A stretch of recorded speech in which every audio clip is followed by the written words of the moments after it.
กราบสวัสดีพี่น้องปองไปเจ้าอีสานทุกผู้ทุกคนยินดีต้อนรับเข้าสู่ช่องธิดาฝนฟ้าอีสานจ้ะสำหรับคลิปนี้มาอัปเดตฝนฟ้าอากาศภาคอีสานล่วงหน้าประจำวันที่3ถึง8สิงหาคม2569ก่อนจะไปรับชมรับฟังฝากทุกท่านกดติดตามกดกระดิ่งกริงๆสิได้บ่พลาดคลิปต่อๆไปจ้ะเฮามาเบิ่งในส่วนของพยากรณ์อากาศล่วงหน้าวันที่3ถึง8สิงหาคม69กันเลยช่วงนี้ร่องมรสุม4เดือนขึ้นไปผ่านประเทศเมียนมาประเทศลาวตอนบนเข้าสู่ย่อมความกดอากาศต่ำบริเวณประเทศเวียดนามตอนบนและในช่วง4ถึง8สิงหาคม69มรสุมตะวันตกเฉียงใต้จะมีกำลังแห้งขึ้นค่ะช่วงนี้เป็นยังมรสุมถึงแห้งขึ้นนั่นก็เป็นเพราะว่ามีพายุไต้ฝุ่นดอฟินดึงมรสุมให้มีกำลังแรงขึ้นนั่นเองค่ะส่วนตัวพายุหนีบอกเข้าประเทศไทยโดยตรงเดียวถ่ายคลิปแอดมินจะอัปเดตรายละเอียดเกี่ยวกับพายุให้พี่น้องได้รับทราบจ้ะสำหรับฝนของอีสานช่วง 3-8 สิงหาคม 2569 จะเป็นฝนอยู่ที่ 40-70% ของพื้นที่และจะมีฝนตกหนักบางแห่งบางพื้นที่ฝนตกหนักแห้งอยู่ซ้ายอยู่ทางตอนบนของภาคจะเน้นเลยนะช่วง3ถึง8สิงหาคม69ลมอยู่ที่10ถึง20กิโลเมตรต่อชั่วโมงมาอัปเดตรายละเอียดของพายุล่าสุดจ้าสำหรับพายุ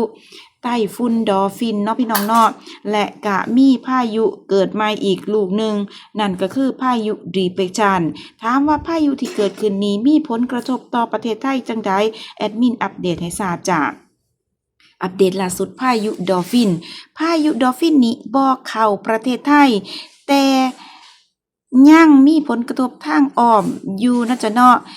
ตอนนี้พายุอยู่ไกลในมหาสมุทรแปซิฟิกและมีแนวโน้มเคลื่อนตัวไปทางประเทศญี่ปุ่นประเทศจีนบ่ได้มุ่งหน้ามาที่ประเทศไทยโดยตรงจ้ะส่งผลให้ช่วงวันที่7ถึง9สิงหาคม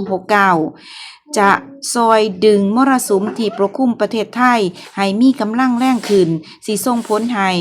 โดยเฉพาะภาคอีสานตอนบนจะมีฝนตกหนักแห้งขึ้นจ้าสำหรับพายุดีเปชันทางตะวันออกของประเทศฟิลิปปินส์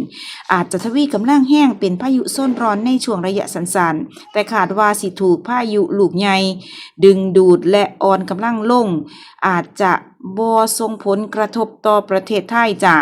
ฝนในช่วงนี้ของภาคอีสานเกิดจากหยังเกิดจากร่องมรสุมและมรสุมเป็นหลักบ่ได้เกิดจากพายุไต้ฝุ่นดอฟินเอาละจ้าสำหรับคลิปนี้แอดมินขอตัวลาไปแล้วคอมเมนต์พูดคุยแจ้งข่าวเรื่องฝนฟ้าอากาศกันได้โซกันได้ว่าซื่อๆซะพี่น้องเฮ็ดคลิปไปก็บ่มีหยังพอได้อ่านพอได้หัวอัน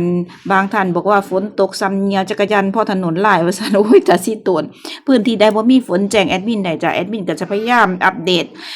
เมื่อมีเรดาร์ออกมาก็จะอัปเดตให้ทีขึ้นนะจ๊ะเนาะสำหรับคลิปนี้ขอตัวลาไปแล้วอย่าลืมกดกระดิ่งเด้อพี่น้องเด้อบางเทื่อเรดาร์มันบ่ออกแอดมินก็จะ